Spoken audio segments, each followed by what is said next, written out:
স্বাগতম NU study হাবের পক্ষ থেকে আমার প্রাণপ্রিয় ছাত্রছাত্রীরা। জাতীয় বিশ্ববিদ্যালয়ের তোমাদের অনার্স তৃতীয় বর্ষের একটা গুরুত্বপূর্ণ কোর্স, যেখানে অ্যাবস্ট্রাক্ট অ্যালজেব্রা। দেখো,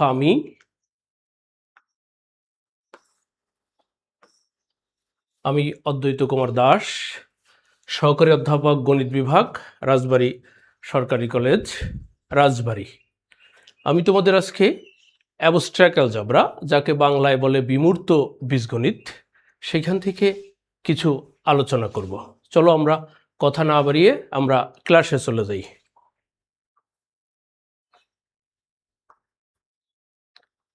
দেখো, অ্যাবস্ট্রাক্ট অ্যালজেব্রার গ্রুপ একটা গুরুত্বপূর্ণ জিনিস। এই অ্যাবস্ট্রাক্ট অ্যালজেব্রা অনার্স তৃতীয় বর্ষের একটা প্রাণ। এখানে কিন্তু অনেক কিছু বোঝার আছে, জানার আছে। তোমরা অত্যন্ত মনোযোগ সহকারে ক্লাসটি একটু লক্ষ্য করো। আমরা এই গ্রুপ কাকে বলে বা গ্রুপ জিনিসটা কি, এটার বিশ্লেষণ করার আগে আমরা একটু কয়েকটি সংজ্ঞা পড়ে নিতে হবে। দেখো, আমরা কয়েকটি সংজ্ঞা পড়ে নিই, অন্ততপক্ষে গোটা তিনেক সংজ্ঞা আমাকে দেখতে হবে, না হলে আমরা এই গ্রুপটার বিষয়টা বুঝতে পারবো না। চলো আমরা সংজ্ঞাগুলো দেখি। দেখো, প্রথমে আমাকে কার্তেশীয় গুণজ সম্পর্কে জানতে হবে।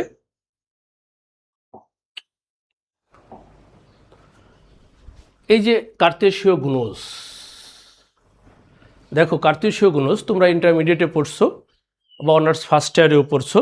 দেখো, দুইটি সেট, একটা সেট এ আর একটা সেট বি, এর কার্তেশীয় গুণজ সকল ক্রোমোজোর তোমরা নিশ্চয়ই জানো। ক্রোমোজোর এ বি এর সেট, যেখানে এ অবশ্যই এর মধ্যে, এটাকে তোমরা নিশ্চয়ই জানো বিলংস টু বলে, বিলংস টু। এ বিলংস এ এবং বি বিলংস বি। এ এর মধ্যে থাকতে হবে আর বি বির মধ্যে থাকতে হবে।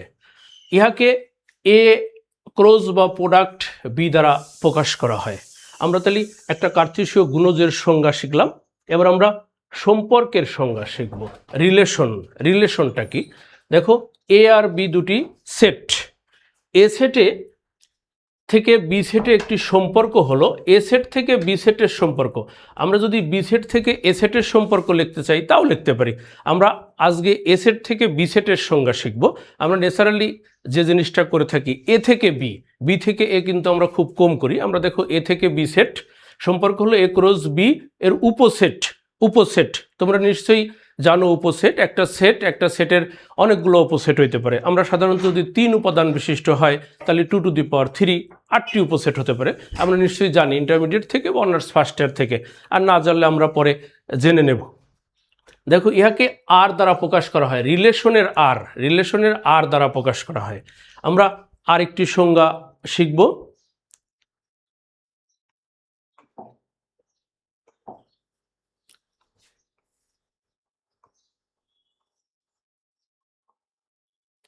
দেখো, দ্বিপদী প্রক্রিয়ার সংজ্ঞাটা আমরা শিখব এখন। এই যে দ্বিপদী প্রক্রিয়া, বাইনারি অপারেশন, এটা আমাদের মহা গুরুত্বপূর্ণ জিনিস। এই গ্রুপ অর্থাৎ অ্যাবস্ট্রাক্ট পড়তে গেলে এটা আমাদের খুবই গুরুত্বপূর্ণ জিনিস। তোমরা অত্যন্ত মনোযোগ সহকারে শুনবে এটা। দেখো, এস একটি অশূন্যক সেট মানে সেটের মধ্যে অন্তত পক্ষে একটি উপাদান থাকবে, সেটা ফাঁকা সেট না, অশূন্যক সেট। অনেক সময় তোমাদের বিভ্রান্ত হয় যে এটা ভাবো তোমরা অশূন্যক সেট, এটা কিন্তু অশূন্যক সেট না। এই সেটের মধ্যে একটা উপাদান আছে, সেই উপাদানটা শূন্য, এইটা অশূন্যক সেট। দেখো, এইটা অশূন্যক সেট, এই সেটের মধ্যে কোনো উপাদান নেই। তাহলে দেখো, এস একটি অশূন্যক সেট। তাহলে এই বৃত্তাকার প্রতীক, এই যে বৃত্তাকার প্রতীক দ্বারা নির্দেশিত একটি প্রক্রিয়াকে, এস সেটে একটি বাইনারি প্রক্রিয়া, এই বাইনারি প্রক্রিয়াকে অনেক সময় আমরা দ্বিমিক প্রক্রিয়াও বলি। দ্বিমিক, এই দেখো দ্বিমিক প্রক্রিয়া বলে। যদি এটাকে বলে কি, ফর অল মানে সমস্ত, সকল ফর অল। আমরা অনেক সময় ফান করে বলি উল্টা এ, এটাকে ফর অল বলে, for all, FORR FORALL for all, যে কোনো বা সমস্ত, for all AB belongs S, এই যে বিলংস তোমরা আগে শিখছো বিলংস, এর জন্য এ, এই যে এইটাকে দেখো, এই যে বৃত্তাকার প্রতীক, এই যে বৃত্তাকার প্রতীক এ, বৃত্তাকার প্রতীক বি বিলংস কত এস হয়।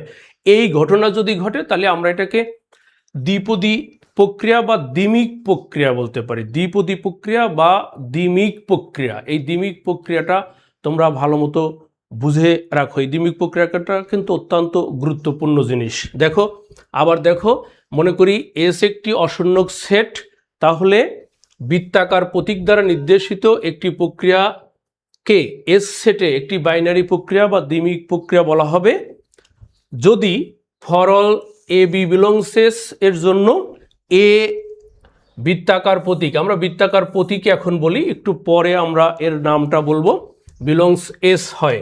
দেখো আমরা অনেক সময় বিভ্রান্তই, নানান রাইটারের বইতে নানান প্রতীক দিয়ে এই জিনিসটা প্রকাশ করা আছে। দেখো নানান রাইটারের বইতে নানান প্রতীক দিয়ে প্রকাশ করা আছে। এইগুলোকে আমরা দেখো অনেকগুলো প্রতীক দিয়ে প্রকাশ করতে পারি। যেমন এটা স্মল সার্কেল, এই যে বৃত্তাকার প্রতীক স্মল সার্কেল, আমরা এটা অ্যাস্টেরিক দিয়ে প্রকাশ করতে পারি, অ্যাস্টেরিক দিয়ে প্রকাশ করতে পারি। এটাকে আমরা সার্কেলাইট ডট দিয়ে প্রকাশ করতে পারি। আমরা দেখো অনেক সময় শুধু ডট দিয়েও এটা প্রকাশ করবো, এরকম ডট দিয়ে, ঠিক আছে। এই যে দেখা যাচ্ছে, এই যে লাল একটা ডট দিয়েছি, দেখো শুধু ডট দিয়ে প্রকাশ করতে পারে। অথবা সার্কেলাইট প্লাস, এই যে সার্কেলাইট প্লাস দিয়ে প্রকাশ করতে পারি। আমরা সার্কেলাইট টাইমস দিয়ে প্রকাশ করতে পারি, আমরা ট্রায়াঙ্গেল দিয়ে প্রকাশ করতে পারি, আমরা এরকম চতুর্ভুজ দিয়েও প্রকাশ করতে পারি, দেখো আমরা আমাদের যে বই, সেই বইতে এত কিছু আমরা প্রকাশ করব না। আমরা নয় অ্যাস্টেরিক দিয়ে প্রকাশ করব, অথবা ডট দেব, অথবা এই বৃত্তাকার প্রতীক, আমরা ম্যাক্সিমাম এই তিনটা দিয়েই প্রকাশ করব, ঠিক আছে। এই তিনটা দিয়েই আমরা প্রকাশ করব। ওকে, আমরা তাহলে এইবার গ্রুপের সংজ্ঞাতে যাই। আমরা তাহলে কি শিখলাম? দ্বিপদী প্রক্রিয়ার সংজ্ঞাটা শিখলাম, ক্রোমোজোর শিখলাম, সম্পর্ক শিখলাম। তিনটা সংজ্ঞা শিখার পরে আমরা এখন গ্রুপের সংজ্ঞাতে যাই। চলো এবার গ্রুপের সংজ্ঞাতে যাই আমরা।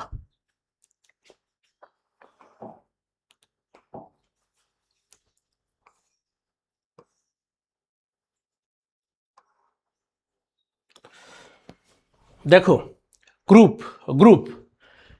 কাকে বলে? গ্রুপ কাকে বলে? আমার গ্রুপের আগে আমরা শিখছি, দেখো অশূন্যক সেট শিখছি। অশূন্যক সেটটা কি? অশূন্যক সেট হচ্ছে যে সেটের মধ্যে অন্তত পক্ষে, কমপক্ষে একটা উপাদান বিদ্যমান আছে। একাধিক উপাদান থাকতে পারে, সমস্যা নেই, কমপক্ষে একটা উপাদান বিদ্যমান আছে। দেখো সেরকম একটা সেট আমরা নিলাম জি, সেরকম একটা সেট আমরা জি নিলাম।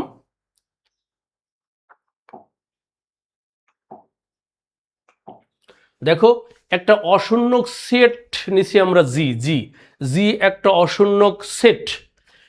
আর দেখো এই অ্যাস্টেরিক, ওই যে বললাম কতগুলো দ্বিপদী প্রক্রিয়া আছে, আমরা অনেকগুলো দ্বিপদী প্রক্রিয়ার সম্পর্কে জানছি।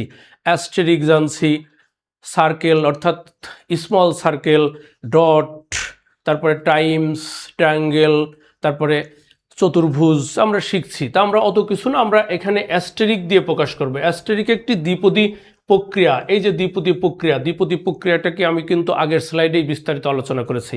দেখো তাহলে জি অ্যাস্টেরিক, তুমি যদি জির সাথে যদি তুমি ডট নাও তাহলে জি ডট, তুমি যদি জির সাথে তুমি এই স্মল সার্কেল নাও তাহলে তুমি জির সাথে স্মল সার্কেল নিতে পারো, যে কোনোটা দিয়ে করলেই হবে। আমরা সাধারণত এই তিনটা দিয়েই করব, তবে আমি ম্যাক্সিমাম সময় অ্যাস্টেরিক দিয়ে করব। আর তোমাদের আরেকটা কথা বলি, সেটা হচ্ছে প্রশ্নে তোমাদের যে যখন পরীক্ষা হবে অনার্স তৃতীয় বর্ষের, সেই পরীক্ষায় প্রশ্নপত্রে যে দ্বিপদী প্রক্রিয়াটা দেওয়া থাকবে, তোমরা আনসার অবশ্যই সেই দ্বিপদী প্রক্রিয়া দিয়ে করবা। তোমরা এই জিনিসগুলো ভুল করো। দেখা গেলো প্রশ্নে অ্যাস্টেরিক আছে, তোমরা স্মল সার্কেল দিয়ে করে দিছো। প্রশ্নে স্মল সার্কেল আছে, তোমরা অ্যাস্টেরিক দিয়ে করে দিছো। এই কাজগুলো তোমরা করবা না, এই কাজগুলো থেকে বিরত থাকবা। ওকে, চলো আমরা গ্রুপের সংজ্ঞাটা পড়ি। গ্রুপের সংজ্ঞা পুরো অ্যাবস্ট্রাক্ট অ্যালজাবরার প্রাণ। দেখো তাহলে আমরা কি বললাম, জি একটি অশূন্যক সেট, অ্যাস্টেরিক একটি দ্বিপদী প্রক্রিয়া, তাহলে জি অ্যাস্টেরিক বা এই সংক্ষেপে, দেখো সংক্ষেপে শুধু জিউ লেখা যায়। জিকে গ্রুপ বলা হবে যদি নির্মের শর্তগুলো সিদ্ধ করে। কয়টা শর্ত সিদ্ধ করবে? চারটা শর্ত সিদ্ধ করবে। চারটা শর্ত সিদ্ধ করবে, মাথায় রাখবা, চারটা শর্ত সিদ্ধ করবে, চারটা। প্রথমটা ক্লোজার প্রপার্টি বা ক্লোজার ল, যাই বলো, আবদ্ধতা বিধি। আমরা বাংলায় লিখবো আবদ্ধতা বিধি, আমরা ইংরেজিতে লেখার প্রয়োজন নেই, আমরা বাংলায় লিখবো আবদ্ধতা বিধি। আমি ইংরেজি পাশে দিয়ে দিয়েছি ক্লোজার ল। দেখো তোমাদের একটা জিনিস দেখাই আমি। মনে করো যে 2 আর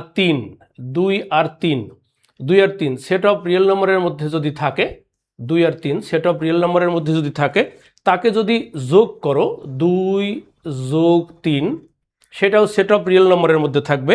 তাকে যদি তুমি গুণ করো 2 গুণ 3, সেটা কত? 6, সেই 6ও সেট অফ রিয়েল নম্বরের মধ্যে থাকবে। ওকে, আমরা দেখো তাহলে কি বলছি, এই যে ফর অল মানে যে কোনো এ B belongs G, A B জি এর মধ্যে থাকলে যে কোনো এ বি, যে কোনো দুইটা এ বি, যে কোনো দুইটা, সেই এর মান 2 হইতে পারে, বির মান 3 হইতে পারে, বা এর মান 3 হইতে পারে, বির মান 5 হইতে পারে, তাতে কোনো সমস্যা নেই। যে কোনো দুইটা এ বি যদি জি এর মধ্যে থাকে, তাহলে অবশ্যই তাদের দ্বিপদী প্রক্রিয়া আমরা এ অ্যাস্টেরিক বি বলি। এ অ্যাস্টেরিক বি অবশ্যই কি থাকবে? জি এর মধ্যে থাকবে।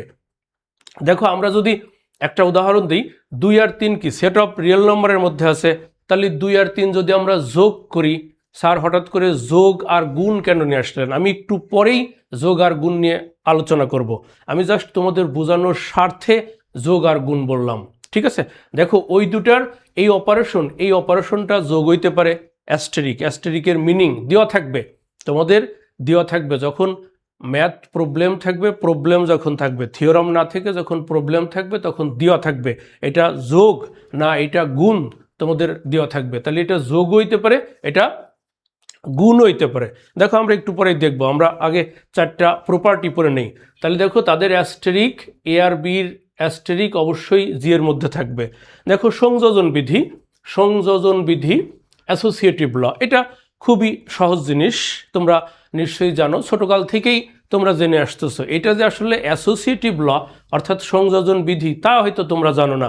কি জানো না? দেখো ছোটকাল থেকেই তোমরা এরকম কিছু জিনিস শিখছো। দেখো তোমরা এরকম কিছু জিনিস শিখছো, দেখো তো শিখছো কিনা। মনে করো 2, 3 আর 5 নাও, তাহলে 2 আর 3 যোগ করো, পরে 5 যোগ করো, কত হয়? 8, 3 আর 2 5, 5 আর 5 কত? 10। অথবা 2 যোগ 3 যোগ কত? 5, তাইলেও কত হয়? 10। ঠিক আছে, দেখো এই অ্যাসোসিয়েটিভ প্রপার্টিটা আমরা এইটাই কাজ করব। আমি যোগের ক্ষেত্রে দেখালাম, গুণের ক্ষেত্রেও সেম হয়। দেখো তবে আমরা এখানে যোগ গুণ না, আমরা এখানে নর্মালি বলবো যে কোনো এ বি সি, যে কোনো 3টা উপাদান যদি জি এর মধ্যে থাকে, তাহলে দেখো প্রথম দুইটার অপারেশন, তারপরে তৃতীয়টার অপারেশন, যে রেজাল্ট আসবে, পরের দুইটার অপারেশন, তার সাথে প্রথমটার যদি অপারেশন করি, সেম রেজাল্ট আসবে। এটাকে অ্যাসোসিয়েটিভ ল বলে, সংযোজন বিধি বলে। আমি বাংলায় বলি সংযোজন বিধি বলে। দেখো এটা আমরা ছোটকাল থেকেই, সেই ক্লাস 6-7 থেকে হয়তো বা শিখে আসতেছি, কিন্তু এটার নাম হয়তো ওইভাবে জানতাম না। তবে আমরা এখন ইন্টারমিডিয়েটে অনার্স ফার্স্ট ইয়ারে এই জিনিসগুলো কিন্তু জেনে থাকি। ওকে, দেখো নেক্সট একটা গুরুত্বপূর্ণ জিনিস, অভেদকের অস্তিত্ব। অভেদকের অস্তিত্ব, এক্সিস্টেন্স অফ আইডেন্টিটি। দেখো তো তোমরা একটু চিন্তা করো, এরকম চিন্তা করো,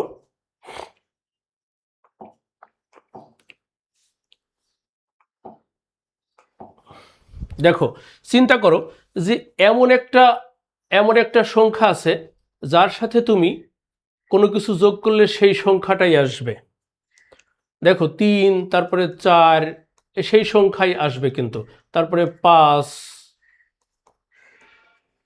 দেখো সেই সংখ্যায় আসতেছে। তো এমন একটা সংখ্যা আছে, একটাই আছে, একাধিক না, কিন্তু একটাই মাত্র আছে সেই সংখ্যা। সেই সংখ্যাটাকে আমরা আইডেন্টিটি বলবো, আইডেন্টিটি, অভেদক। তাহলে দেখো এই যোগের ক্ষেত্রে কত? 0। যোগের ক্ষেত্রে 0। দেখো একটাই আছে, একাধিক আছে, এমন কোনো দ্বিতীয় কোনো সংখ্যা পাবা যার সাথে কোনো কিছু যোগ করলে ওই সংখ্যাটাই আসবে। 3-এর সাথে তুমি 0 যোগ করছো, ফলাফল কত হয়েছে? 3। ফলাফল হয়েছে 3, তাই না? তাহলে দেখো আমি সেই কথাই বলছি, দেয়ার এক্সিস্ট, একমাত্র, এই যে এটার বাংলা নাম হচ্ছে একমাত্র, দেয়ার এক্সিস্ট। অনেক সময় আমরা উল্টা ই বলি, দেয়ার এক্সিস্ট, দেয়ার, THEREEXIST,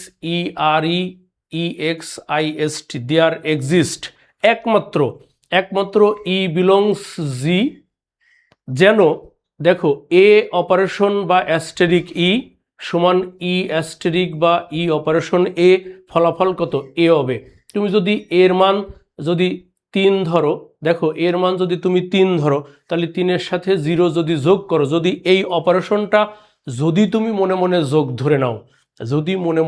ধরে নাও, তাহলে পরে দেখো 3-এর সাথে তুমি যদি 0 যোগ করো বা 0-র সাথে 3 যোগ করো, সেই 3ই আসবে না? তাহলে আমরা আর একবার দেখি অভেদকের অস্তিত্বটা, মহা গুরুত্বপূর্ণ জিনিস। দেখো একমাত্র একটা, দেয়ার এক্সিস্ট, ই বিলংস জি, যেন এ অপারেশন ই সমান ই অপারেশন এ সমান কী হবে? এ। তবে সেই এটা কিন্তু অবশ্যই কার মধ্যে থাকবে?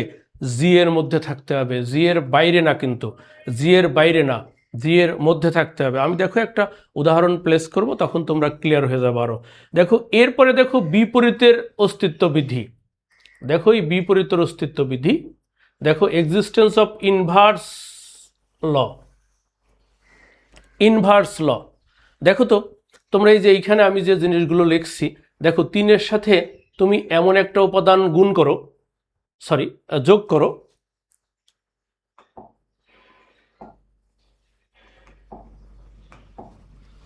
দেখো তুমি 3-এর সাথে এমন একটা উপাদান যোগ করো যেন 0 হয়। আগে দেখলাম আমরা 3-র সাথে 0 যোগ করলে কত হয়েছিল? 3। এটাকে আমরা আইডেন্টিটি উপাদান বলছি, ভালো করে লক্ষ্য করো, এটাকে আমরা আইডেন্টিটি উপাদান বলছি। এখন দেখো ওই আইডেন্টিটি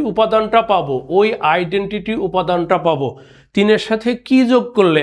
3-এর সাথে -3 যোগ করলে, 3-এর সাথে দেখো -3 যোগ করলে আমরা ওই 0 পাবো, অর্থাৎ আইডেন্টিটি উপাদান পাবো।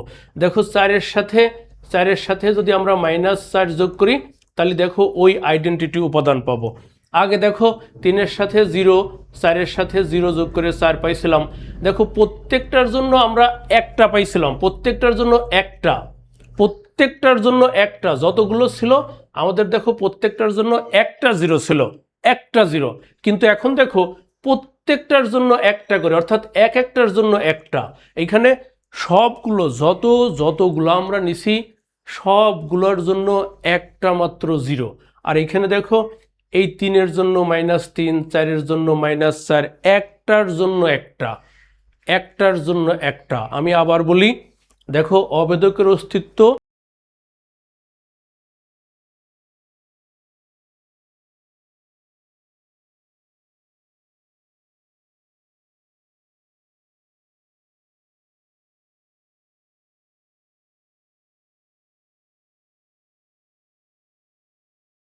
বলছি, দেখো ফর অল যে কোনো এ বিলংস জি, এ ইনভার্স, এর জন্য এ ইনভার্স, অর্থাৎ তুমি যদি এ কে যদি 3 ভাবো, তাহলে এ ইনভার্স কত? -3, ঠিক আছে? এ ইনভার্স -3, তাহলে এর জন্য একটা এ ইনভার্স থাকবে। দেখো যাকে অপারেশন করলে কত আসবে? ই আসবে। এই যে 3-এর সাথে -3 যোগ করলে কত আসছে? 0 আসছে। ওকে, আমরা দেখো গ্রুপের সংজ্ঞাটা, তো আমি আর একবার বলি। দেখো একটা গ্রুপ হইতে গেলে একটা অশূন্যক সেট নিতে হবে। আমরা এখানে একটা অশূন্যক সেট নিয়েছি জি, অশূন্যক সেট। আর একটা দ্বিপদী প্রক্রিয়া থাকতে হবে, সেই দ্বিপদী প্রক্রিয়াটা অ্যাস্টেরিক হইতে পারে, স্মল সার্কেল হইতে পারে, ডট হইতে পারে, যে কোনোটা হইতে পারে। তোমাদের অনেকগুলা আমরা দেখাইছি। দেখো আমি এখানে অ্যাস্টেরিক দিয়ে দেখাইছি। দেখো তাকে আমরা জি অ্যাস্টেরিক বা শুধু জি, সংক্ষেপে জি দিয়ে প্রকাশ করব। 4টা শর্ত মানতে হবে গ্রুপ হইতে গেলে। প্রথমটা আবদ্ধতা বিধি। আবদ্ধতা বিধি হচ্ছে যে কোনো 2টা উপাদান ফর অল এ বি, যে কোনো উপাদান আমরা যদি জি এর মধ্যে থাকে তাদের অপারেশন করলেও জি এর মধ্যে থাকবে। নাম্বার 2, 2 নম্বর সংযোজন বিধি। সংযোজন বিধি, দেখো এই যে সংযোজন বিধি নাম্বার 2, সেটা হচ্ছে আমরা দেখাইছি যে কোনো 3টে উপাদান নিলে তাদের প্রথম 2টার অপারেশন তার সাথে তৃতীয়টার অপারেশন করলে যা হবে, দ্বিতীয় আর তৃতীয়টার অপারেশন প্রথমটার অপারেশন করলে সেম রেজাল্ট আসবে। গুরুত্বপূর্ণ জিনিস দেখো অবেদকের অস্তিত্ব 3 নম্বর, সেটা বলছি একটা উপাদান আছে একমাত্র একটা, দেয়ার এক্সিস্ট, একমাত্র একটা উপাদান আছে, সেই উপাদানের সাথে কোনো কিছুকে অপারেশন করলে সেইটাই ফিরে আসবে। অর্থাৎ আমরা যদি দেখো এইখানে বলছি এর সাথে অপারেশন করলে এই ফিরে আসছে এ, এই যে 3-এর সাথে 0 যোগ করলে 3 ফিরে আসছে। আর দেখো বিপরীতের অস্তিত্ব। বিপরীতের অস্তিত্ব কি? ওই যে 2টা উপাদান, দেখো যে কোনো একটা উপাদান নিলে তার সাথে যদি আমরা অপারেশন করি ওই আইডেন্টিটিটা ফিরে আসবে, আইডেন্টিটিটা ফিরে আসবে। দেখো 3-এর সাথে আমরা অপারেশন করলে কি আসছে? 0। 0 আমাদের এই ক্ষেত্রে আমি যেটা বুঝাইছি যোগের ক্ষেত্রে আমাদের অভেদক উপাদান। আমরা যদি গুণের ক্ষেত্রে বুঝাই তাহলে গুণের ক্ষেত্রে অভেদক উপাদান কি বলতে পারবা? গুণের ক্ষেত্রে অভেদক উপাদান হচ্ছে 1 1 1, গুণের ক্ষেত্রে 1। তাহলে গ্রুপের সংজ্ঞাটা আমরা বুঝলাম, তোমরা এই গ্রুপের সংজ্ঞাটা সুন্দর করে পড়বা, এই দিয়েই পরবর্তীতে অনেক কাজ। এটাই মূল জিনিস গ্রুপের। আমরা চলো আর একটু সামনে যাই।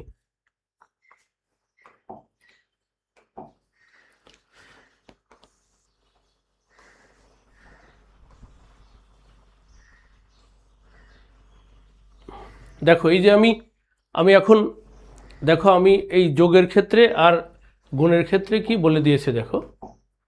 আমি দেখো এই যে যদি নোট 1 দেখো বলছি যখন অপারেশন, এই যে অপারেশন অর্থাৎ অ্যাস্টেরিকটা যোগের যোগাত্মক কাজ করে, যোগাত্মক, তখন আমরা যোগকে নির্দেশ করে, তখন আমরা যোগাত্মক গ্রুপ বলবো। দেখো অনেক সময় আমাদের কোশ্চেনে অর্থাৎ প্রশ্নে অ্যাডিটিভ বাংলায় অ্যাডিটিভ আসবে, বাংলায় এই অ্যাডিটিভ ইংরেজিটা বাংলায় আসবে, যোগাত্মক না বাংলায় আসবে। তোমরা একটু ভালো করে জেনে রাখো, এই বাংলা টার্মের সাথে ইংলিশ টার্মসগুলো তোমরা জেনে রাখো। তাহলে দেখো এই অ্যাস্টেরিকটা যখন অপারেশনটা যোগের কাজ করবে তখন আমরা তাকে যোগাত্মক গ্রুপ বলবো। আর যদি এটা গুণের কাজ করে তখন আমরা মাল্টিপ্লিকেটিভ বা গুণাত্মক গ্রুপ বলবো। দেখো আমাদের আমি একটা উদাহরণ দিয়েছি G1 - 1 I - I বা -I যাই বলো, 1 - 1 I আর -I, 4টে উপাদান বিশিষ্ট এটা একটা গুণাত্মক গ্রুপ, এটা একটা গুণাত্মক গ্রুপ হবে। এটা গুণের ক্ষেত্রে গ্রুপ হবে, যোগের ক্ষেত্রে না। দেখি আমরা একটু দেখি কিভাবে এটা গ্রুপ হলো।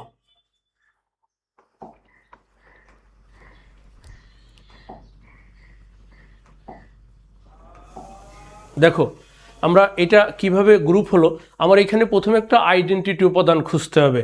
যেহেতু গুণের ক্ষেত্রে একটা আইডেন্টিটি উপাদান খুঁজতে হবে। দেখো আমরা যদি 1-এর সাথে যদি -1 গুণ করি তাহলে কি হবে? -1, ঠিক আছে, মানছে? আমরা দেখো এই কথা বলছিলাম যে এ অ্যাস্টেরিক ই সমান কত? এ। তাহলে এই যে আমাদের এইখানে এ কত? আমাদের এইখানে এ -1। দেখো আমরা যদি 1-এর সাথে আই গুণ করি, আই, তাহলে কত আসবে? আই। তাহলে আমাদের এইখানে এ মানে আই, এখানে এ মানে -1। তাহলে দেখো আমার দুই ক্ষেত্রেই 1, তাহলে আমার ওয়ানটা কি? ওয়ানটা হচ্ছে আমাদের আইডেন্টিটি উপাদান হয়ে গেছে। সাথে আমাদের দেখো এটা আবদ্ধতা বিধি কিন্তু মেনে চলতেছে, এটা আবদ্ধতা বিধি মেনে চলতেছে না? কেন আবদ্ধতা বিধি মেনে চলতেছে? দেখো আমরা যে কোনো 2টো উপাদান, আমরা শুরুর থেকে বলি আবার, দেখো আমরা প্রথমে আবদ্ধতা বিধিটা বলি, একটা করে বিধি বলি। আমি ওই আগেই আইডেন্টিটি বুঝাইতে গেলে তোমাদের ঝামেলা হবে। আগে দেখো আবদ্ধতা বিধিটা মানে কিনা। দেখো যে কোনো 2টো উপাদান তুমি গুণ করো, 1 আর -1 গুণ করো, ফলাফল কত? -1। সেই -1টা এখানে আসে না? এই যে -1 আছে দেখো।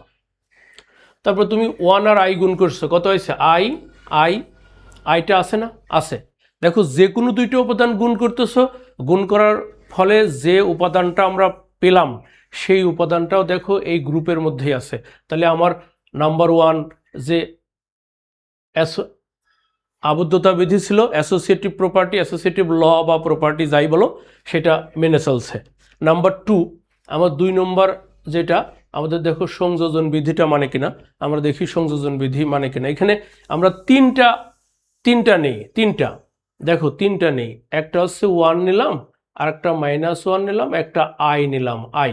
তুমি যে কোনো দুইটা প্রথমে গুণ করো, 1 -1 গুণ করো, তার সাথে তুমি আই গুণ করো, ফলাফল কত আসবে দেখো -i, দেখো -i আসবে। ওকে, অথবা তোমরা দেখো 1 -1 আর হচ্ছে আই, তোমরা এই দুইটা আগে গুণ করো, তারপরে পুরাটা গুণ করো, দেখো তাও -i আসবে, দেখো -i আসবে। তুমি যে কোনো তিনটে উপাদান নিয়ে করে দেখো, আমি তো 1 -1 আর আই নিয়ে করে দেখলাম, তুমি দেখো i -i আর 1 নিয়ে করে দেখো, দেখো সেম রেজাল্ট আসবে। আমি বলছি কি, আমি দেখো ওই সংযোজন সূত্রে বলছি যে কোনো তিনটে উপাদান যদি তুমি নাও, তাহলে প্রথম দুইটাকে গুণ করলে, প্রথমে গুণ করবা, তারপরেরটা গুণ করলে যে রেজাল্ট আসবে, লাস্টের দুইটা গুণ করার ফলে ফার্স্টেরটা গুণ করলে একই রেজাল্ট আসবে। দেখো তাই আসছে, কিন্তু এখানে দেখো তাই আসছে। ওকে, আমরা তাহলে 2 নম্বর সূত্রও মেনে চলছে। এখন দেখো 3 নম্বর সূত্র যে কথা আমি এই শুরুতে বলছিলাম। দেখো অভেদক, আমাদের একটা অভেদক খুঁজতে হবে, আইডেন্টিটি এলিমেন্ট খুঁজতে হবে আমার। সেই আইডেন্টিটিটা কি? যে কোনো উপাদানের সাথে ওই উপাদানটা গুণ করলে ওই উপাদানটা ফিরে আসবে। অর্থাৎ আমি যদি এর সাথে ই গুণ করি তাহলে এ ফিরে আসবে। তুমি দেখো, আমি দেখাই, তুমি 1 এর সাথে আই গুণ করো, কত আসছে আই। তুমি 1 এর সাথে -i গুণ করো, কত আসছে -i। তুমি দেখো 1 এর সাথে -1 গুণ করো, কত আসছে -1। তুমি দেখো 1 এর সাথে 1 গুণ করো, কত আসছে 1। দেখো সব ক্ষেত্রেই কিন্তু 1 1 1, একটা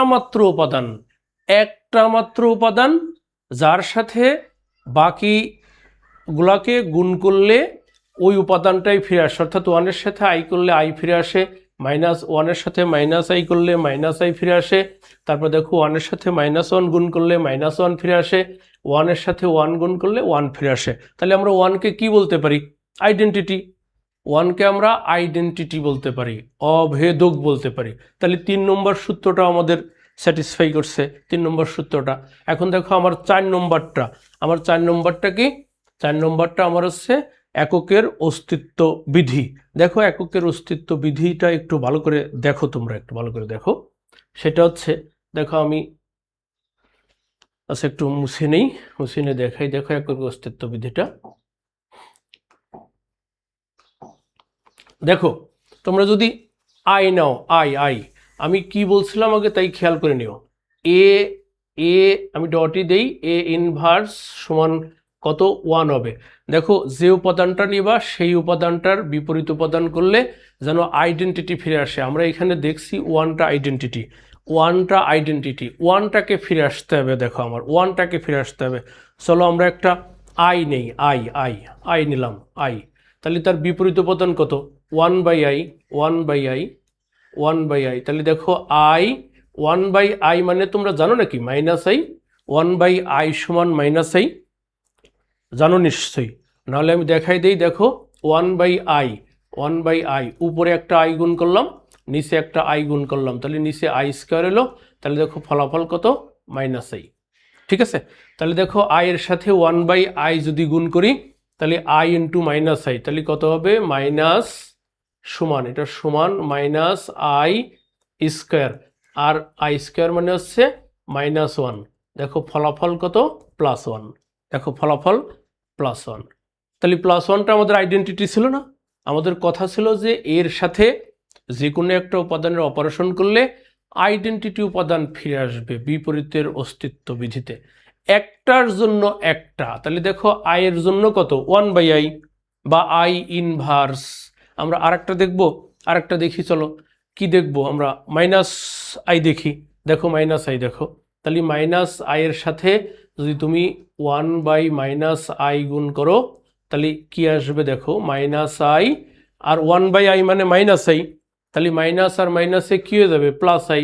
দেখো প্লাস আই, তাহলে এটা আমরা একবারে 1 লিখতে পারি, আইডেন্টিটি আসছে। তোমরা বাকি দুইটাও করে দেখতে পারো। তাহলে এই জিটা, এই যে জি জি জি জি 1-1 i-i একটা গুণাত্মক গ্রুপ। ওকে, তাহলে আমরা একটা গ্রুপের সংজ্ঞা পড়লাম। গ্রুপের সংজ্ঞা থেকে যোগাত্মক বা অ্যাডিটিভ গ্রুপ, তারপরে গুণাত্মক বা মাল্টিপ্লিকেটিভ গ্রুপ। আমাদের দেখো এই আমাদের সংজ্ঞাতে তোমাদেরও ব্রিফ থাকবে, তারপর থেকে তো ব্রিফ উঠে যাবে। তোমরা জানো নিশ্চয়ই জাতীয় বিশ্ববিদ্যালয়ের সিলেবাস চেঞ্জ হয়েছে প্রথম বর্ষ থেকে, তোমাদের তৃতীয় বর্ষেও ব্রিফ থাকবে। এই ব্রিফে কিন্তু গুরুত্বপূর্ণ এমসিকিউ, এমসিকিউ মানে ব্রিফ, ব্রিফ ব্রিফ অথবা এমসিকিউ একই জিনিস। এমসিকিউতে 4টে অ্যান্সার দেওয়া থাকে আর ব্রিফে তোমাদের একটা লিখতে হয়, তাহলে ব্রিফ তোমাদের কিন্তু থাকবে। এইগুলা খুবই গুরুত্বপূর্ণ ব্রিফ কোশ্চেন, এই যে দেখো গুরুত্বপূর্ণ ব্রিফ কোশ্চেন তোমাদের জন্য। ওকে, তাহলে আমরা গ্রুপ পড়লাম, গ্রুপ, যোগাত্মক গ্রুপ, গুণাত্মক গ্রুপ পড়লাম। চলো আমরা আর একটু সামনে যাই।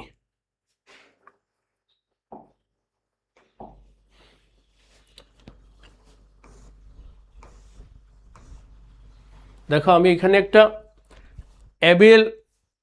অ্যাবেলিও গ্রুপ,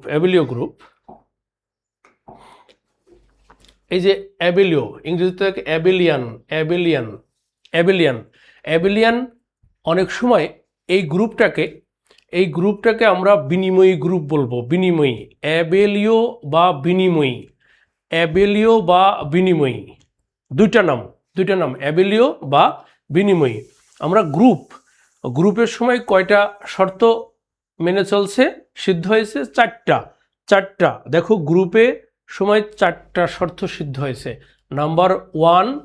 নাম্বার ওয়ান আমাদের কি প্রপার্টি, আবদ্ধতা বিধি, আমি বাংলায় বলি ক্লোজার প্রপার্টি, আবদ্ধতা বিধি। নাম্বার 2 সংযোজন বিধি। নাম্বার 3 অভেদক। নাম্বার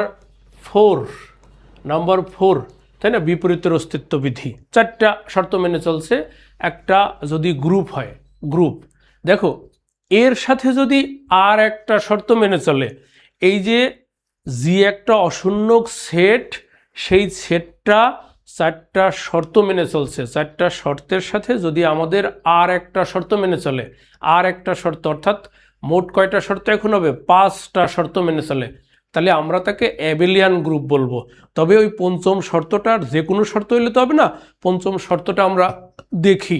পঞ্চম শর্তটা হচ্ছে, দেখো এই যে for all A B belongs G which implies A asterisk B বা এ অপারেশন বি সমান বি অপারেশন এ হইতে হবে। আমি মাত্র গুণের ক্ষেত্রে আলোচনা করলাম, একটু দেখাই তোমাদের। মনে করো যে 2 আর 3 নিছো তোমরা, 2 আর 3, তাহলে তোমরা 2 আর 3 গুণ করো, কত হয়, 6, অথবা 3 আর 2 গুণ করো, কত, 6। তাহলে দেখো যদি 5টা শর্ত মেনে চলে, তাহলে আমরা তাকে অ্যাবেলিও গ্রুপ বলবো বা অ্যাবেলিয়ান, এই যে অ্যাবেলিও, বাংলায় যাকে অ্যাবেলিও বা বিনিময়ী গ্রুপ বলবো। তাহলে দেখো আমরা বিনিময়ী গ্রুপের সংজ্ঞাটা আমি 2 রকম বলবো, 2 রকম। প্রথম যেটা দেওয়া আছে, দেখো দেওয়া আছে কি, দেওয়া আছে মনে করি জি একটা অশূন্যক সেট, অ্যাস্টেরিক এটি দ্বিপদী প্রক্রিয়া, তাহলে জি অ্যাস্টেরিককে অ্যাবেলিও গ্রুপ বা বিনিময়ী গ্রুপ বলবো যদি নিম্নের 4টি শর্ত সিদ্ধ করে। নাম্বার 1 আবদ্ধতা বিধি, for all A B belongs G which implies A asterisk B belongs G. Number 2 সংযোজন বিধি, for all A B C belongs G which implies A B A asterisk B first bracket asterisk C সমান A asterisk first bracket B asterisk C first bracket শেষ সমান হবে। Number 3 there exist E belongs G, যেন এ operation বা এ অ্যাস্টেরিক ই সমান ই অ্যাস্টেরিক এ সমান এ, for all A belongs কত, জি। নাম্বার 4 দেখো for all A belongs G which implies A inverse belongs G, যেন A asterisk A inverse সমান A inverse asterisk A সমান কত হয় E হয়। আর পঞ্চম শর্তটা হচ্ছে for all AB belongs G which implies A asterisk B সমান B asterisk A। এই পাঁচটা শর্ত মানলে আমরা অ্যাবেলীয় গ্রুপ বলবো। এই ক্ষেত্রে এরকম ক্ষেত্রে আমরা দেখো আর একটা সংজ্ঞা বলতে পারি আমরা, সেই সংজ্ঞাটা তোমরা একটু শুনে নাও। দেখো আমরা বলতে পারি, এরকম বলতে পারি আমি,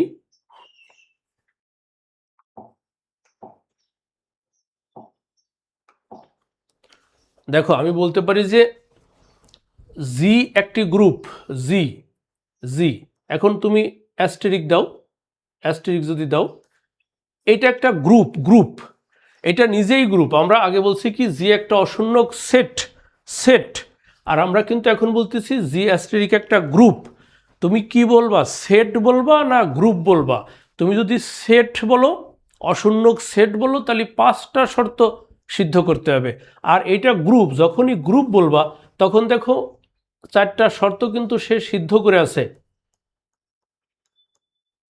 যখন গ্রুপ বলবা সে তখন কিন্তু চারটা শর্ত সিদ্ধ করে আছে। তাহলে তুমি যদি বলো যে মনে করি জি অ্যাস্টেরিক একটি গ্রুপ, তাহলে নির্মের শর্তটি সিদ্ধ করলেই আমরা তাকে অ্যাবেলীয় বা বিনিময়ী গ্রুপ বলতে পারি। সেই শর্তটা কি? সেই শর্তটা শুধু 5 নম্বর, এই যে 5 নম্বরটা শুধু সেই শর্ত। আমরা দেখো সংজ্ঞাটা দুই রকম বলতে পারি। তাহলে আমি এই নিচের সংজ্ঞাটা একটু বলি, তোমরা এভাবে লিখবা যে মনে করি জি অ্যাস্টেরিক একটি গ্রুপ, তাহলে নির্মের শর্তটি সিদ্ধ করলে আমরা তাকে অ্যাবেলীয় বা বিনিময়ী গ্রুপ বলবো। শর্তটি, শর্তটি হচ্ছে for all A B belongs G which implies A asterisk B সমান বি অ্যাস্টেরিক এ। তাহলে আমি দেখো অ্যাবেলীয় অর্থাৎ বিনিময়ী গ্রুপের দুই রকম সংজ্ঞা বলে দিলাম। তোমাদের যেটা ভালো লাগে কোনো সমস্যা নেই, যেটা দিবা সেটাই ঠিক, কোনো প্রবলেম নেই। আমরা দেখো এরপরে আরও কিছু সংজ্ঞা দেখি, তারপরে একটা থিওরাম দেখব আমরা। আমরা গ্রুপের দেখলাম চারটা শর্ত, অ্যাবেলীয় গ্রুপের পাঁচটা শর্ত।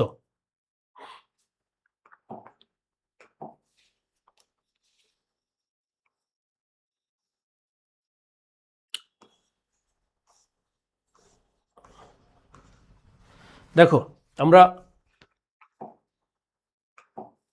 আমরা দেখো অনুগ্রুপ, অনুগ্রুপ যার বাংলা নাম তোমরা এভাবে আসতে পারে, বাংলা অনুগ্রুপ।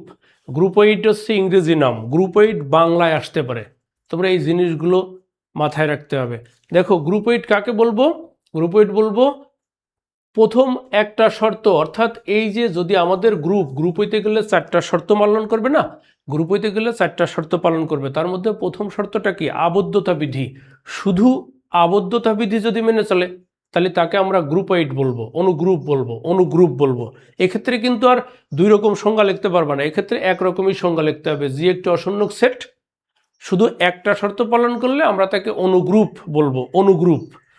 তারপর দেখো অর্ধ গ্রুপ, অর্ধ মানে অর্ধেক, হওয়ার কথা ছিল হাফ, কিন্তু না, এখানে ইংরেজি নাম কিন্তু semi group, semi group, semi group মাথায় রাখতে হবে। সেমি, সেমি মানে আমরা সাধারণত বুঝি যে 4 ভাগের 1 ভাগ, তা না কিন্তু। অর্ধ গ্রুপ ইংরেজি নাম সেমি গ্রুপ, সেমি গ্রুপ। দেখো দুইটা শর্ত, প্রথম দুইটা শর্ত আবদ্ধতা বিধি আর সংযোজন বিধি, অ্যাসোসিয়েটিভ ক্লোজার প্রপার্টি আর অ্যাসোসিয়েটিভ প্রপার্টি, দুইটা শর্ত যদি মানে তাহলে আমরা তাকে কি বলবো?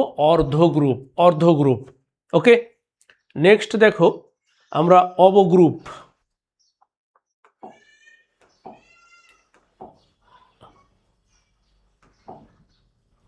দেখো আমাদের অবগ্রুপ আছে, এই যে অবগ্রুপ, অবগ্রুপ, হ্যাঁ।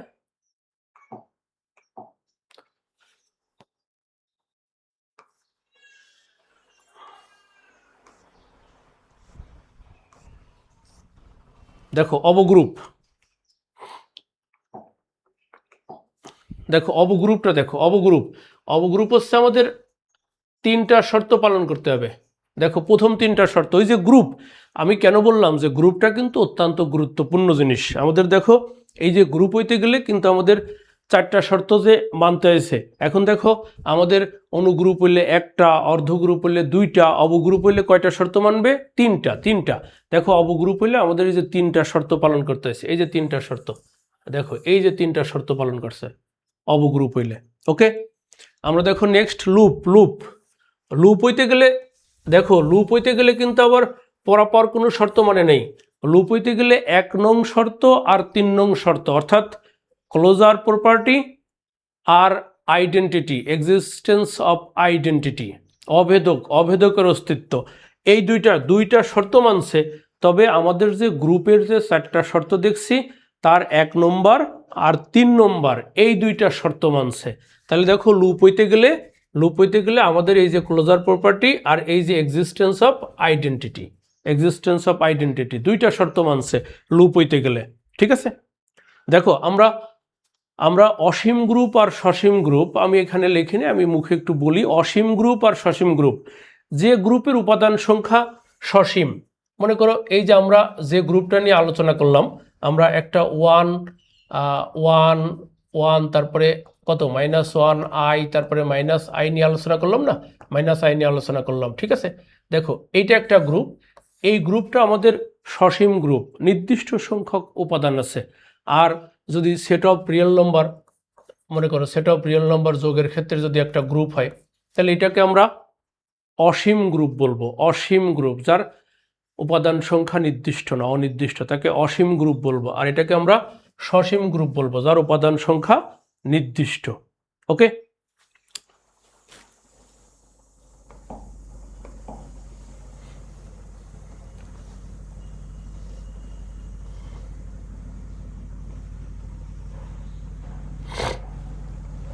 দেখো আমরা একটা গ্রুপের ক্রম একটা গ্রুপ, দেখো আমরা একটা গ্রুপ আগে দেখছি কত জি কত দেখছি 1 -1 i আর কত -i, একটা গ্রুপ দেখছি, তাই না? এই গ্রুপের আমরা কয়টা উপাদান? 1 2 3 4, 4টা উপাদান না এই গ্রুপের? আগে যে আমরা যেটা গুণের ক্ষেত্রে যেটা গ্রুপ দেখলাম সেটা কয়টা উপাদান? 4টা উপাদান ছিল, 4টা। তাহলে আমরা বলতে পারতেছি একটা গ্রুপের যে কয়টি, দেখো এইখানে আমরা আবার একটা কথা বলে দেব, আমাদের বলতে হবে যে ভিন্ন ভিন্ন। তোমার দেখো এরকম থাকতে পারে যে 1 1 -1 i আর কত -i। এইখানে তুমি কি 5টা উপাদান ভাববা? না, 5টা উপাদান না, এখানে 4টা। সেজন্যই বলে দিছি, দেখো ভিন্ন ভিন্ন উপাদানের সংখ্যাকে গ্রুপের ক্রম বলে। অর্ডার গ্রুপ সরি, এই বানানটা অর্ডার অফ এ গ্রুপ, এই বানানটা তোমরা একটু করে নিতে হবে, অর্ডার অফ এ গ্রুপ। ঠিক আছে, গ্রুপের ক্রম এখানে মনোময়ডি আছে, গ্রুপের ক্রম, অর্ডার অফ এ গ্রুপ। হ্যাঁ, এটার বানানটা একটু ঠিক করে নিতে হবে, ইংরেজি টার্মসটা। দেখো একটা গ্রুপ, তাহলে জিএস্ট্রিক, তার যদি ভিন্ন ভিন্ন যে কয়টা উপাদান থাকে তাদের সংখ্যাকে গ্রুপের ক্রম বলে, অর্ডার অফ এ গ্রুপ বলে। ভিন্ন ভিন্ন উপাদান সংখ্যা, দেখো এখানে মোট 5টা দেখা যাচ্ছে, আসলে না, 2টা সেম, যার কারণে 4টা উপাদান হবে, 4টা উপাদান। তাহলে এটার অর্ডার আমরা ও দিয়ে প্রকাশ করি, ও অর্ডার অফ জি সমান কত? 4। আমরা দেখো এখানে একটা উদাহরণ দিচ্ছি যে 1 ওমেগা স্কয়ার, ওমেগা এককের জটিল মূল, এককের 3টা মূল থাকে, একটা বাস্তব, বাকি 2টা জটিল, সেই 2টা জটিল মূল সেই এককের মূল, একটা 1, একটা ওমেগা স্কয়ার। এখানে কয়টা উপাদান আছে? 3টি। সেজন্য দেখো অর্ডার অফ জি সমান কত? 3। অর্ডার অফ জি সমান 3। ওকে, তাহলে আমাদের অর্ডার অফ গ্রুপটা আমরা পড়লাম।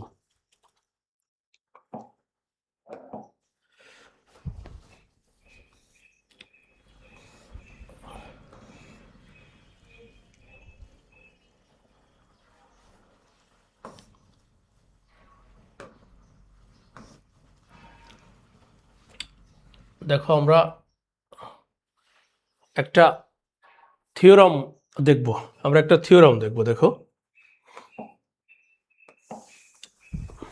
দেখো যদি জি একটি গ্রুপ হয়, তাহলে জি এর অবেদক উপাদান অনন্য হবে, অর্থাৎ জি এর অবেদক 1-এর অধিক থাকতে পারবে না, একটাই থাকবে।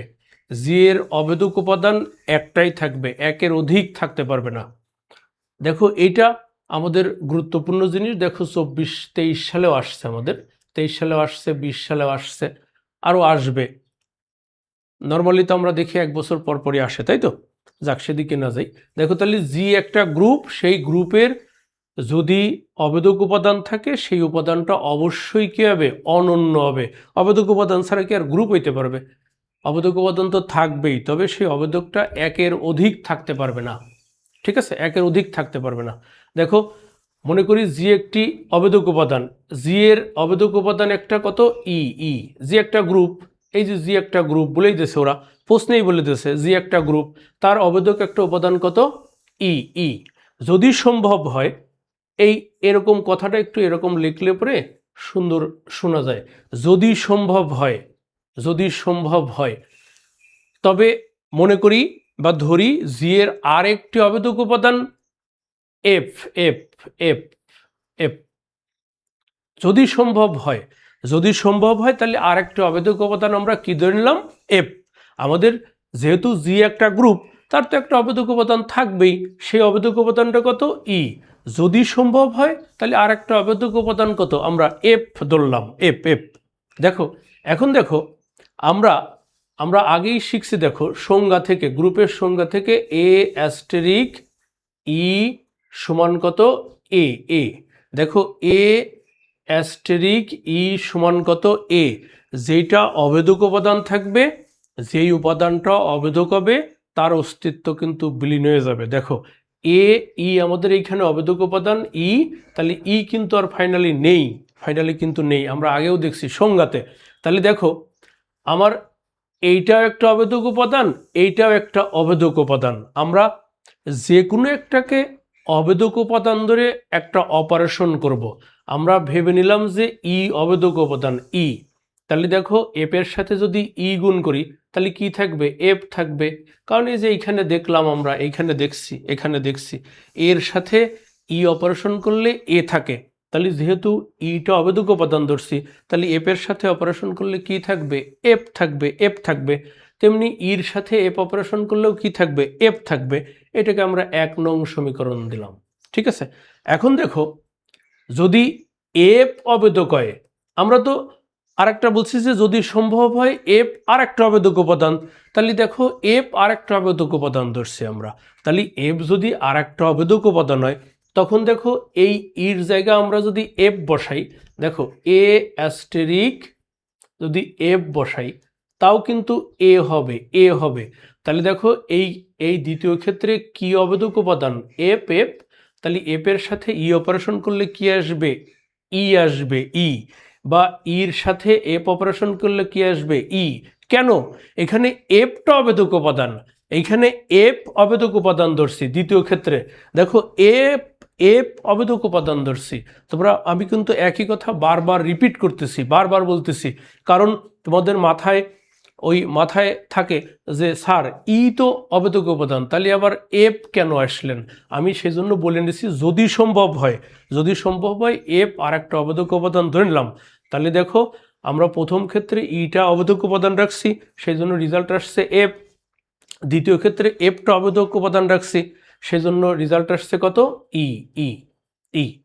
এখন দেখো এই যে 1 আর 2, 1 আর 2, 1 আর 2 থেকে আমরা কি লিখতে পারবো? দেখো 1 আর 2 থেকে, দেখো 1 আর 2 থেকে এখানে এফ অপারেশন ই সমান এফ আসছে, আবার এখানে এফ অপারেশন ই সমান কত? ই আসছে। তাহলে আলটিমেটলি এফ আর ই কি সমান? তাহলে দেখো 1 ও 2 হতে পাই এফ সমান কত? ই। তাহলে যদি গ্রুপের অবেদক উপাদান থেকেই থাকে, তাহলে সেটা কি? অনন্য, অর্থাৎ একের অধিক হতে পারবে না। যদি গ্রুপের অবেদক উপাদান থাকে সেটা অবশ্যই অনন্য হবে, একাধিক হতে পারবে না, অর্থাৎ একের অধিক হইতে পারবে না। ওকে, বোঝা গেল? দেখো আমি আর একটু জাস্ট 1 মিনিটে বলে দিই। বললাম যে যদি জি এর একটা অবেদক উপাদান দেখাইতে বলছে যে জি একটা গ্রুপ, তাহলে তার অবেদক উপাদান কি? অনন্য, অর্থাৎ একের অধিক থাকতে পারবে না। আমরা ভাবলাম যে জি একটা গ্রুপ, তার অবেদক উপাদান কত? ই। বলে নিলাম যে যদি সম্ভব হয় তাহলে জি এর অবেদক উপাদান আর একটা অবেদক উপাদান এফ। এই ক্ষেত্রে যদি ই অবেদক উপাদান হয় তাহলে ভাবলাম যে এফ অ্যাস্টেরিক ই সমান ই অ্যাস্টেরিক এফ সমান এফ, কারণ এই ক্ষেত্রে কি অবেদক উপাদান ই অবেদক উপাদান, সেই জন্য রেজাল্ট আসছে কত এফ। এই যে এখানে দেখাইছি যে অবেদক উপাদানটা হয় তার বাকিটা কিন্তু রেজাল্ট আসে আমাদের। তাহলে দেখো আবার এই ক্ষেত্রে কি ধরছি এফ অবেদক উপাদান, সেই ক্ষেত্রে এফ অ্যাস্টেরিক ই সমান ই অ্যাস্টেরিক এফ সমান কত ই।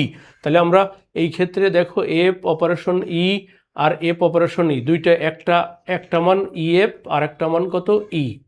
দেখো একই জিনিসের মান কত দুইটা, তাহলে আসলে একই জিনিসের মান কি দুইটা হইতে পারে? তা পারে না, একই জিনিসের মান অবশ্যই কি হবে সেম। সেই জন্য আমরা কি বলছি এফ সমান সমান ই, অর্থাৎ যদি একটা গ্রুপের অবোধক উপাদান অবশ্যই অনন্য হবে, অর্থাৎ একটার বেশি হইতে পারবে না। সেজন্য দেখো বলছি সুতরাং জি এর অর্থাৎ গ্রুপের অবোধক উপাদান অনন্য। দেখো এই কথাগুলো তোমরা এরকম সুন্দর করে লিখবা, সুতরাং জি এর অর্থাৎ গ্রুপের শুধু জি এর লিখে দিলে জি এর অবোধক উপাদান অনন্য, তার চেয়ে একটু সুন্দর হয় না, জি এর অর্থাৎ গ্রুপের অবোধক উপাদান কত অনন্য। ওকে,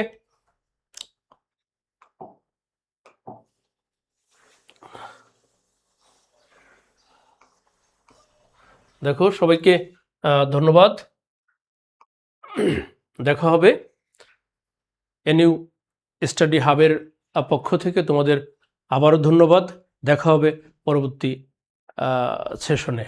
সবাইকে ধন্যবাদ। তোমরা পড়ালেখা করো, ভালো থাকো, এনইউ স্টাডি হাবের সাথেই থাকো। ধন্যবাদ সবাইকে এনইউ স্টাডি হাবের পক্ষ থেকে। ওকে।